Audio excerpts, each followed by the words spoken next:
একটা প্রশ্ন করি তোমাকে, সত্যি উত্তর দাও। কেউ দেখছে না, শুধু তুমি আর আমি। গত 3 বছরে, 5 বছরে বা যত বছরই কাজ করেছ, আজ তোমার ব্যাংক অ্যাকাউন্টে কত টাকা আছে? রুকো, এখনই উত্তর দিও না, শুধু অনুভব করো। সেই নাম্বার কি তোমাকে প্রাউড ফিল করায়, নাকি মনের ভেতরে একটা হালকা কষ্ট হয় যখন সেই নাম্বারের কথা ভাবো? যদি কষ্ট হয়, তাহলে এই ভিডিও শুধুমাত্র তোমার জন্য তৈরি হয়েছে। আজ আমরা কথা বলবো দুটো দেশের, দুটো সম্পূর্ণ আলাদা চিন্তার, দুটো সম্পূর্ণ আলাদা জীবনের। একদিকে আছে আমাদের ভারত, যেখানে কোটি কোটি মানুষ প্রতি মাসে স্যালারি নেয়, প্রতি মাসে স্বপ্ন দেখে, আর প্রতি মাসের শেষে ভাবে আগামী মাস থেকে বাঁচাবো। আর অন্যদিকে আছে জাপান, এমন একটা দেশ যেখানে একজন সাধারণ ফ্যাক্টরি ওয়ার্কার, একজন সিম্পল গভর্নমেন্ট এমপ্লয়ি শুধু একটা সিস্টেম ফলো করে ফাইন্যান্সিয়ালি ফ্রি হয়ে যায়। ভারত আর জাপান দুটোই এশিয়াতে আছে, দুটো দেশেই পরিশ্রমী মানুষ আছে, দুটো দেশেই মিডল ক্লাস আছে, কিন্তু একটা জিনিস আলাদা বস, একটা জিনিস, আর সেটা হলো টাকার বিষয়ে চিন্তা করার পদ্ধতি। ভারতের হাউসহোল্ড সেভিংস রেট আজ প্রায় 18 থেকে 20%, আর জাপানের হাউসহোল্ড সেভিংস রেট দশকের পর দশক ধরে 25 থেকে 35% পর্যন্ত ছিল। এটা শুধু নাম্বারস নয় যার, এটা দুটো আলাদা মাইন্ডসেটের গল্প, এটা দুটো আলাদা ফিউচারের গল্প। আজ এই ভিডিওতে আমরা দুটো দেশের সেরা ফাইন্যান্সিয়াল উইজডম একসাথে মেলাবো। জাপানের ডিসিপ্লিন আর ভারতের টুলস, জাপানের সাইকোলজি আর ভারতের এসআইপি, মিউচুয়াল ফান্ড, স্টক মার্কেটের শক্তি। আর এই দুটোকে মিলিয়ে তৈরি করব তোমার প্রথম 1 লাখ টাকা জমানোর কমপ্লিট রোড ম্যাপ। তোমার স্যালারি 15,000 হোক, 30,000 হোক বা 50,000 হোক। চলো শুরু করি। যার একটা সিন ইম্যাজিন করো, সকাল 9টা বাজছে, অ্যালার্ম বাজছে, তুমি উঠছো, একটু ঘুম এখনো চোখে লেগে আছে, চা খাচ্ছ, তাড়াতাড়ি তৈরি হচ্ছ, অফিসের ছোটাছুটি, ট্রাফিক, বসের মিটিং, কাজের প্রেশার। সন্ধ্যায় বাড়ি ফিরছ, ক্লান্ত, ভেঙে পড়া, ফোন তুলছো, একটু স্ক্রল করছো আর ঘুমিয়ে পড়ছো।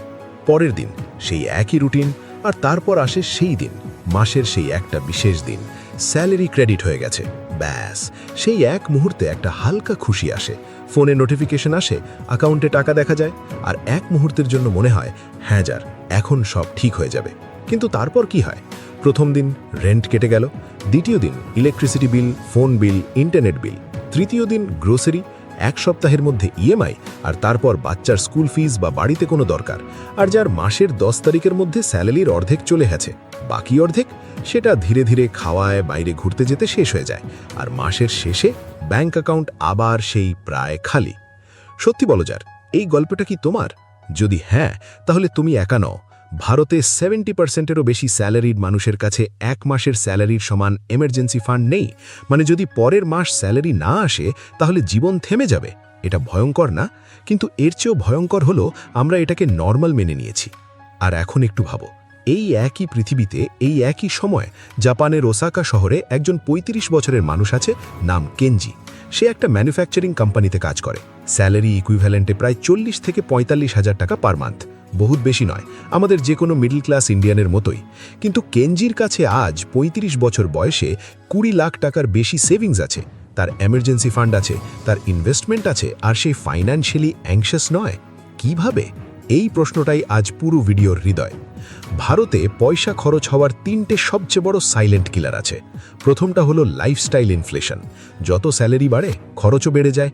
20,000 টাকা স্যালারি ছিল তখন একটা ছোট ঘরে খুশি ছিলে, 40,000 হলো তো বড় ফ্ল্যাট চাই, 60,000 হলো তো গাড়ি চাই। স্যালারি বাড়লো, কিন্তু সেভিংস সেটা সেখানেই রইল, শূন্যের কাছে। দ্বিতীয় সাইলেন্ট কিলার হলো সোশ্যাল স্পেন্ডিং। লোকে কি বলবে, এই 3টে শব্দ যার, এই 3টে শব্দ কোটি কোটি মানুষের ফাইন্যান্সিয়াল লাইফ নষ্ট করে দিয়েছে। আমরা সেই টাকা খরচ করি যেটা আমাদের কাছে নেই, সেই জিনিসে যেটা আমাদের দরকার নেই। তৃতীয় সাইলেন্ট কিলার হলো EMI culture. No cost EMI শুনলে মনে হয় যেন কিছু ফ্রি পাওয়া যাচ্ছে, কিন্তু যার, সেটা ফ্রি নয়, সেটা তোমার ফিউচারের টাকা যেটা তুমি আজ খরচ করছো। আর জাপানে বাচ্চাদের ছোটবেলা থেকে একটা কথা শেখানো হয়, পেহলে আপনে আপকো পে করো। মানে স্যালারি আসতেই প্রথমে একটা ফিক্সড অ্যামাউন্ট বের করে রাখো নিজের জন্য, নিজের ফিউচারের জন্য, আর বাকি যা থাকে সেটা দিয়ে জীবন চালাও। এই একটা লাইন, মাত্র একটা লাইন, কিন্তু এই একটা লাইন জাপানকে পৃথিবীর সবচেয়ে ফাইন্যান্সিয়ালি ডিসিপ্লিন দেশগুলোর মধ্যে একটা করে তুলেছে। যার এখন কথা বলি দুটো দেশের মানি সাইকোলজি নিয়ে, কারণ যতক্ষণ তুমি নিজের সাইকোলজি না বুঝবে কোনো টুল কাজ করবে না। ভারতীয় মানি সাইকোলজির মূলে আছে একটা সহজ কিন্তু ভয়ঙ্কর ফর্মুলা, পেহলে স্পেন্ড করো ফির যো বাঁচে ও সেভ করো। মানে আগে খরচ করো, তারপর যা বাঁচে সেটা জমাও, কিন্তু যার শেষে কখনো কিছু থাকে না। আর এই মেন্টালিটির পেছনে আছে আমাদের উৎসব সংস্কৃতি। ভারতে সারা বছর উৎসব আছে, দুর্গাপুজো, দীপাবলি, বিয়ে, প্রতিটা উৎসবে একটা অলিখিত নিয়ম, খরচ করতে হবে। আর এই খরচের জন্য লোন নিতে হয়, ক্রেডিট কার্ড সোয়াইপ করতে হয়। তখন ভালোবাসা একটা ফাইন্যান্সিয়াল বার্ডেন হয়ে যায়। আর জাপানে মানি সাইকোলজি বুঝতে হলে প্রথমে একটা জাপানি শব্দ বুঝতে হবে। সেই শব্দটা হলো হাজি। হাজি মানে লজ্জা, কিন্তু এটা সাধারণ লজ্জা নয়। জাপানে হাজি মানে হলো সেই গভীর লজ্জা যেটা একজন মানুষ অনুভব করে যখন সে সমাজের কাছে দায়িত্বহীন বলে প্রমাণিত হয়। আর জাপানে অপ্রয়োজনীয় খরচ করা, নিজের সামর্থ্যের বাইরে জীবন কাটানো, এটাকে হাজি হিসেবে দেখা হয়। এই একটা সামাজিক মূল্যবোধ পুরো দেশের স্পেন্ডিং হ্যাবিট বদলে দিয়েছে। আর জাপানের দ্বিতীয় শক্তিশালী কনসেপ্ট হলো ইকিগাই। ইকিগাই মানে হলো জীবনে থাকার কারণ, জীবনের উদ্দেশ্য। জাপানিরা বিশ্বাস করে যে ফাইন্যান্সিয়াল সিকিউরিটি ছাড়া কোনো সত্যিকারের ইকিগাই নেই। তাই জাপানিরা টাকা জমানোকে কষ্ট মনে করে না, তারা এটাকে মনে করে নিজের জীবনের উদ্দেশ্য পূরণের জন্য একটা জরুরি পদক্ষেপ। ভারতীয় মানসিকতা বলে মাস শেষে যা বাঁচবে সেটাই সেভ করব। জাপানি মানসিকতা বলে মাসের শুরুতেই সেভ করার টাকাটা আলাদা করে রাখবো, বাকিটা দিয়ে চলবো। এই পার্থক্যটা ছোট মনে হচ্ছে, কিন্তু 10 বছর পরে এই ছোট পার্থক্যটাই তৈরি করে বিশাল ফাইন্যান্সিয়াল গ্যাপ। যার এখন সবচেয়ে ইম্পর্টেন্ট সত্যিটা বলবো, প্রথম 1 লাখ টাকা জমানো কেন এত কঠিন? তুমি কি কখনো পাহাড়ে চড়েছ? যখন তুমি পাহাড়ের নিচে দাঁড়াও আর উপরে তাকাও, তখন মনে হয় এই পাহাড় কখনো শেষ হবে না। কিন্তু যখন তুমি প্রথম বড় চূড়াটা পার করো, তখন সব বদলে যায়। যার 1 লাখ টাকা জমানোটা ঠিক এই রকম। এটা তোমার ফাইন্যান্সিয়াল জীবনের সেই প্রথম বড় চূড়া। এটা পার করতে পারলে বাকি সব অনেক সহজ হয়ে যায়। এখানে ম্যাথমেটিক্সের সত্যি আছে। ধরো তোমার স্যালারি 25,000 টাকা। তুমি ঠিক করলে প্রতি মাসে 5,000 টাকা জমাবে। 5,000 গুণ 12 মাস মানে 1 বছরে 60,000 টাকা। তার মানে প্রথম 1 লাখ টাকা জমাতে প্রায় 20 মাস লাগবে। আর এই 1.5 বছরের মধ্যে কত কিছু হয়। কোনো একটা মাসে এক্সট্রা খরচ হয়ে যায়, টাইমলাইন আরও লম্বা হয়। আর তখনই মনের ভেতরে একটা কণ্ঠস্বর আসে, আমাকে দিয়ে হবে না। কিন্তু যার এখানেই জাপান আমাদের একটা অসাধারণ লেসন দেয়। জাপানে একটা কনসেপ্ট আছে যেটার নাম ইকিমান অ্যান্ড নো সঞ্চো। মানে প্রতিটা 10,000 ইয়েনকে সম্মান করা হয়, প্রতিটা ছোট অ্যামাউন্টকে মূল্য দেওয়া হয়। জাপানিরা বিশ্বাস করে ছোট ছোট অ্যামাউন্টগুলোকে যদি সম্মান করতে না পারো, তাহলে বড় অ্যামাউন্ট কখনো আসবে না। আর এই একটা বিলিফ, এই একটা মানসিকতা পুরো জার্নি বদলে দেয়। আর এখানেই আসে কম্পাউন্ডিংয়ের কথা। অ্যালবার্ট আইনস্টাইন বলেছিলেন, কম্পাউন্ড ইন্টারেস্ট হলো পৃথিবীর অষ্টম আশ্চর্য। যে এটা বোঝে সে এটা উপার্জন করে, যে বোঝে না সে এটা দেয়। তুমি আজ 1 লাখ টাকা ইনভেস্ট করলে, বার্ষিক 12% রিটার্নে প্রথম বছরে তোমার 1 লাখ টাকা হবে 1,12,000 টাকা, দ্বিতীয় বছরে 1,25,440 টাকা, আর 20 বছর পরে সেই 1 লাখ টাকা হয়ে যাবে প্রায় 9,65,000 টাকা, শুধুমাত্র একটা 1 লাখ টাকা থেকে, কোনো এক্সট্রা টাকা না দিয়ে। এটাই কম্পাউন্ডিংয়ের জাদু। আর কম্পাউন্ডিং শুরু হয় প্রথম 1 লাখ টাকা থেকে। এই কারণেই প্রথম 1 লাখ টাকাটা সবচেয়ে ইম্পর্টেন্ট। এখন কথা বলবো জাপানের সেই 100 বছরের পুরনো সিস্টেম নিয়ে, যেটার নাম কাকেইবো। 1904 সাল, জাপান। একজন মহিলা উঠে দাঁড়ালেন, নাম হানি মোতোকো। তিনি ছিলেন জাপানের প্রথম মহিলা সাংবাদিক। আর তিনি লক্ষ্য করলেন যে জাপানের সাধারণ পরিবারগুলো টাকা ম্যানেজ করতে পারছে না। তখন তিনি তৈরি করলেন কাকেইবো, একটা সহজ, সুন্দর, কার্যকর বাজেটিং সিস্টেম, যেটা আজ 120 বছর পরেও জাপানের লক্ষ লক্ষ পরিবার ফলো করে। কাকেইবোর মূল ভিত্তি হলো 4টে সহজ প্রশ্ন। প্রতি মাসের শুরুতে এবং শেষে তুমি নিজেকে এই 4টে প্রশ্ন করবে। প্রথম প্রশ্ন, আমার কাছে কত টাকা আছে? মাসের শুরুতে বসো, মোট ইনকাম লেখো, ফিক্সড খরচ বাদ দাও, যা থাকে সেটাই তোমার অ্যাভেলেবল মানি। দ্বিতীয় প্রশ্ন, আমি কত টাকা জমাতে চাই? আগে সেভিংস অ্যামাউন্ট ঠিক করো, তারপর বাকি টাকা দিয়ে মাস চালাও। কাকেইবো বলে ইনকামের কমপক্ষে 20% জমাও। তৃতীয় প্রশ্ন, আমি কোথায় কোথায় খরচ কমাতে পারি? কাকেইবো খরচকে 4টি ক্যাটাগরিতে ভাগ করে: সার্ভাইভাল, অপশনাল, কালচার, এক্সট্রা। এই 4টি ক্যাটাগরিতে তোমার সব খরচ ভাগ করো, আর দেখো অপশনাল ক্যাটাগরিতে কত টাকা যাচ্ছে। এই ক্যাটাগরিতেই সবচেয়ে বেশি মুদা লুকিয়ে আছে। চতুর্থ প্রশ্ন, এই মাসে আমি কেমন করলাম? মাসের শেষ দিন রাতে বসো, হিসাব মেলাও। পরের মাসের প্ল্যান করো। রিসার্চ বলছে যে যারা কাকেইবো ফলো করে তারা গড়ে তাদের ইনকামের 35% পর্যন্ত জমাতে পারে। আর তুমি আজ থেকেই কাকেইবো শুরু করতে পারো। কোনো স্পেশাল অ্যাপ লাগবে না, একটা সাধারণ নোটবুক নাও, প্রতি মাসের 1 তারিখে বসো, 30 মিনিট সময় নাও, প্রতিদিন রাতে 2 মিনিট, সেদিনের খরচ লেখো, মাসের শেষে বসো, হিসাব মেলাও, এটুকুই। যার কাকেইবো দিয়ে তুমি জানলে কোথায় টাকা যাচ্ছে, কিভাবে বাঁচাতে হবে, কিন্তু বাঁচানো টাকাটা কোথায় রাখবে, এখানেই আসে এসআইপির কথা। এসআইপি মানে হলো সিস্টেম্যাটিক ইনভেস্টমেন্ট প্ল্যান। প্রতি মাসে একটা ফিক্সড অ্যামাউন্ট অটোম্যাটিক্যালি তোমার পছন্দের মিউচুয়াল ফান্ডে ইনভেস্ট হয়ে যায়। তুমি ভুলে যেতে পারো, কিন্তু সিস্টেম ভোলে না। অ্যামফির সর্বশেষ ডেটা অনুযায়ী আজ ভারতে এসআইপি অ্যাকাউন্টের সংখ্যা 9 কোটিরও বেশি। প্রতি মাসে এসআইপির মাধ্যমে ইনভেস্ট হচ্ছে 20,000 কোটি টাকারও বেশি। এসআইপির সবচেয়ে বড় শক্তি হল রুপি কস্ট অ্যাভারেজিং। যখন মার্কেট উপরে থাকে তখন তোমার 3,000 টাকায় কম ইউনিটস কেনা হয়, যখন মার্কেট নিচে থাকে তখন বেশি ইউনিটস কেনা হয়। তুমি মার্কেট টাইমিং নিয়ে ভাবছো না, তুমি শুধু কনসিস্টেন্ট থাকছো। ধরো তুমি আজ থেকে 3,000 টাকা পার মান্থ এসআইপি শুরু করলে, বার্ষিক অ্যাভারেজ রিটার্ন 12%। 10 বছর পরে মোট ইনভেস্টমেন্ট 3,60,000 টাকা, টোটাল ভ্যালু প্রায় 6,89,000 টাকা। 20 বছর পরে মোট ইনভেস্টমেন্ট 7,20,000 টাকা, টোটাল ভ্যালু প্রায় 29,99,000 টাকা। মাত্র 3,000 টাকা পার মান্থ, 20 বছরে প্রায় 30 লাখ টাকা। এটাই কম্পাউন্ডিংয়ের জাদু, এটাই এসআইপি এর শক্তি। আর জাপানে এসআইপি এর ইকুইভ্যালেন্ট হলো নিসা, নিপ্পন ইন্ডিভিজুয়াল সেভিংস অ্যাকাউন্ট। এই অ্যাকাউন্টে যে ইনভেস্টমেন্ট করা হয় তার থেকে যে প্রফিট আসে, সেই প্রফিটে কোনো ট্যাক্স নেই। জাপান সরকার চায় তাদের দেশের সাধারণ মানুষ ইনভেস্ট করুক, ফিনান্সিয়ালি ইন্ডিপেন্ডেন্ট হোক। ভারতের এসআইপি বলে প্রতি মাসে ইনভেস্ট করো, মার্কেটে থাকো, লং টার্মে ভাবো। জাপানের নিসা বলে ট্যাক্স ফ্রি ইনভেস্ট করো, গভর্নমেন্ট তোমাকে সাপোর্ট করছে, কনসিস্টেন্ট থাকো। দুটো সিস্টেমের মূল কথা কিন্তু একই, কনসিস্টেন্ট থাকো, লং টার্ম ভাবো, ইমোশন দিয়ে নয়, সিস্টেম দিয়ে ইনভেস্ট করো। যার এখন সবচেয়ে বড় সত্যি, স্টক মার্কেট সাইকোলজি। সেবি মানে securities and exchange board of India 2023 সালে একটা রিপোর্ট প্রকাশ করল। সেই রিপোর্টে যা ছিল সেটা পড়ে অনেকের চোখ খুলে গেছে। রিপোর্ট বলছে ভারতে ফিউচার্স অ্যান্ড অপশনস মানে এফএনও ট্রেডিং করা 10 জনের মধ্যে 9 জন ট্রেডার লস করে, মানে 90%। শুধু তাই নয়, যারা লস করেছে তাদের অ্যাভারেজ লস ছিল 1.1 লাখ পার পারসন প্রতি বছর। যার 1.1 লাখ, এটা সেই টাকা যেটা দিয়ে তোমার প্রথম 1 লাখ জমানো হতে পারত। আর জাপানের নিকেই 225 এর গল্প। 1989 সালে নিকেই পৌঁছে গেল 39,000 পয়েন্টসে, তারপর শুরু হলো পতন। 2003 সালে নেমে এলো মাত্র 7,600 পয়েন্টসে, মানে 14 বছরে 80% পতন।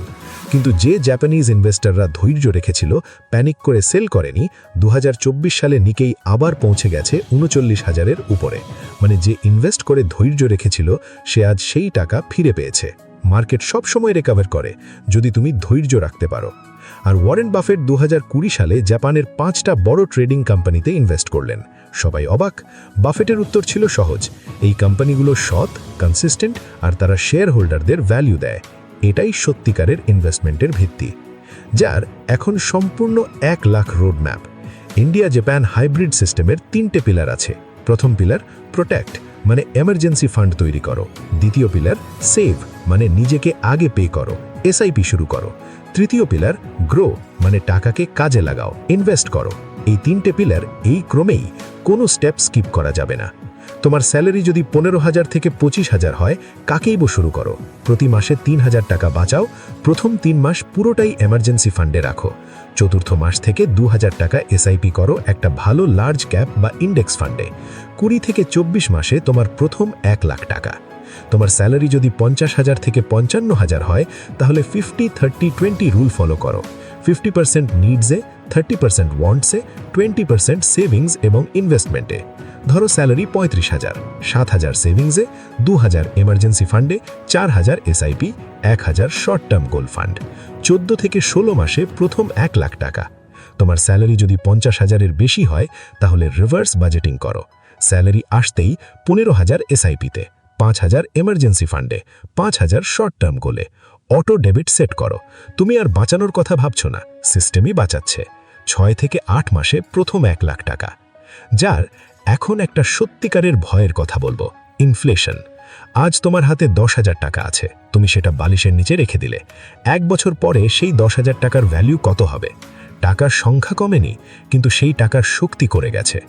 ভারতে অ্যাভারেজ ইনফ্লেশন রেট প্রায় 6 থেকে 7% প্রতি বছর। এফডিতে আজ সাধারণত পাওয়া যায় 6 থেকে 7% ইন্টারেস্ট, আর ইনফ্লেশন হচ্ছে 6 থেকে 7%। মানে এফডির রিটার্ন আর ইনফ্লেশন প্রায় সমান। তাহলে তোমার রিয়েল রিটার্ন কত? 0। তুমি এফডিতে টাকা রেখে ভাবছো বাড়ছে, কিন্তু আসলে তুমি শুধু দাঁড়িয়ে আছো, আর দাঁড়িয়ে থাকা মানে আসলে পিছিয়ে যাওয়া। আর দেরির ভয়ঙ্কর মূল্য। দুজন মানুষ, রিয়া আর মিতা। রিয়া 25 বছর বয়সে 3,000 টাকা এসআইপি শুরু করলো, বার্ষিক অ্যাভারেজ রিটার্ন 12%। মিতা 35 বছর বয়সে 3,000 টাকা এসআইপি শুরু করলো। 60 বছর বয়সে দুজন কোথায়? রিয়া 35 বছর এসআইপি করেছে, টোটাল ভ্যালু প্রায় 1.9 কোটি। মিতা 25 বছর এসআইপি করেছে, টোটাল ভ্যালু প্রায় 57 লাখ। দুজনেই একই 3,000 টাকা এসআইপি করেছে, কিন্তু রিয়ার টাকা মিতার চেয়ে 3 গুণেরও বেশি, শুধুমাত্র 10 বছর আগে শুরু করার কারণে। কিন্তু যার এখানেই হোপ আসে, দেরি হয়নি। আজ যদি তোমার বয়স 30 হয়, এখনো 30 বছর আছে। আজ যদি তোমার বয়স 35 হয়, এখনো 25 বছর আছে। আর 20 বছরও কম্পাউন্ডিংয়ের জন্য যথেষ্ট। জাপানের সেই প্রবাদটা মনে আছে? নানা করবি ইয়া ওকি, 7 বার পড়ে যাও, 8 বার উঠে দাঁড়াও। তুমি হয়তো আগে চেষ্টা করেছিলে, জমাতে পারোনি, সেটা কোনো ব্যাপার না। আজ আবার উঠে দাঁড়াও, আজ আবার শুরু করো। যার এখন সবচেয়ে বড় কথা, তোমার আইডেন্টিটি। তুমি কে? যখন টাকার কথা ভাবো, তখন মনের ভিতরে কোন কথাটা আসে? আমাকে দিয়ে হবে না, আমার স্যালারি কম। যার এই কথাগুলো আজ বদলাবো চিরতরে। জাপানে একটা শব্দ আছে, শকুনিন, মানে সেই মানুষ যে তার কাজে সম্পূর্ণ নিবেদিত, যে প্রতিটা ছোট ডিটেলে মনোযোগ দেয়, যে পারফেকশনের দিকে প্রতিদিন একটু একটু করে এগোয়। তোমার ফিনান্সিয়াল লাইফে এই শকুনিন স্পিরিট আনো। তুমি একজন ফিনান্সিয়াল শকুনিন। প্রতি মাসে কাকেইবো করা তোমার ক্রাফট, প্রতি মাসে এসআইপি করা তোমার ডিসিপ্লিন, প্রতি বছর রিভিউ করা তোমার মাস্টারি। পুরনো তুমি বলতো স্যালারি আসলে আগে এনজয় করব, নতুন তুমি বলে স্যালারি আসলে আগে নিজেকে পে করব। পুরনো তুমি বলতো মার্কেট পড়ছে, এসআইপি বন্ধ করে দিই, নতুন তুমি বলে মার্কেট পড়ছে, এটা আমার জন্য সুযোগ। পুরনো তুমি বলতো আমি মিডল ক্লাস, আমার পক্ষে ওয়েলথ তৈরি করা সম্ভব না, নতুন তুমি বলে আমি মিডল ক্লাস, আর এই দেশে মিডল ক্লাসই সবচেয়ে বড় ওয়েলথ ক্রিয়েটার হওয়ার সুযোগ পাচ্ছে। আজ নিজের কাছে একটা প্রতিজ্ঞা করো, আমি আজ থেকে একজন ইনভেস্টর। আমি প্রতি মাসে নিজেকে আগে পে করব, আমি কাকেইবো ফলো করব, আমি এসআইপি বন্ধ করব না, মার্কেট পড়লে ভয় পাবো না, আমি আমার প্রথম 1 লাখ টাকা জমাবো, আর সেটা শুধু শুরু। এই ভিডিওর একেবারে শেষে আমি তোমাকে একটাই চ্যালেঞ্জ দিতে চাই। আজ রাতের মধ্যে একটা নোটবুক বা তোমার ফোনের নোটস অ্যাপ খোলো। লেখো এই মাসে তোমার মোট ইনকাম কত, লেখো তোমার ফিক্সড খরচ কত, লেখো তুমি কত জমাতে চাও। এটাই তোমার প্রথম কাকেবো। মাত্র 15 মিনিট আজই। এই সপ্তাহে একটা এসআইপি শুরু করো। গ্রো, জিরোধা, পেটিএম মানি, যে কোনো প্ল্যাটফর্ম। অ্যামাউন্ট যাই হোক, 500 টাকা, 1000 টাকা, 3000 টাকা, কিন্তু শুরু করো। একটা ভালো লার্জ ক্যাপ ইন্ডেক্স ফান্ড বেছে নাও, অটো ডেবিট সেট করো। তুমি এখন অফিশিয়ালি একজন ইনভেস্টর। এই মাসের মধ্যে একটা আলাদা সেভিংস অ্যাকাউন্ট খোলো, শুধু এমার্জেন্সি ফান্ডের জন্য। এই অ্যাকাউন্টে হাত দেবে না, শুধু এমার্জেন্সিতে। তুমি যে পরিবারে জন্মেছ সেটা তুমি বেছে নিতে পারোনি, তুমি যে শহরে বড় হয়েছ সেটা তুমি বেছে নিতে পারোনি, কিন্তু তুমি আজ কোন সিদ্ধান্ত নেবে সেটা তুমি বেছে নিতে পারো। তুমি আজ থেকে কে হবে সেটা তুমি বেছে নিতে পারো। জাপান বলছে গাম্বাতে, হাল ছেড়ো না। ইন্ডিয়া বলছে শুরু করো আজই। আর আমি বলছি যার, তুমি পারবে। তোমার স্যালারি যাই হোক, তোমার বয়স যাই হোক, তোমার পাস্ট যাই হোক, তুমি পারবে। কারণ তুমি এই ভিডিও শেষ পর্যন্ত দেখেছ। এটাই প্রমাণ করে তুমি সত্যিই বদলাতে চাও, আর যে সত্যিই বদলাতে চায় সে বদলায়। প্রথম 1 লাখ টাকা তোমার, দ্বিতীয় 1 লাখ টাকা তোমার, আর একদিন সেই সংখ্যাটা তোমার কল্পনার চেয়েও বড় হবে। জাপানে বলে ইচিগো ইচিয়ে, প্রতিটা মুহূর্ত একবারই আসে। যার এই মুহূর্ত এখন, এটা একবারই আসবে, কাজে লাগাও। নিচে কমেন্ট করো আমি আজ থেকে শুরু করছি। এই একটা কমেন্ট, এই একটা প্রতিজ্ঞা তোমার জীবন বদলানোর শুরু। আজ থেকে তুমি একজন ইনভেস্টর, আজ থেকে তুমি একজন শকুনিন, আজ থেকে তুমি সেই মানুষ যে নিজের জীবন নিজে গড়ে। গাম্বাতে।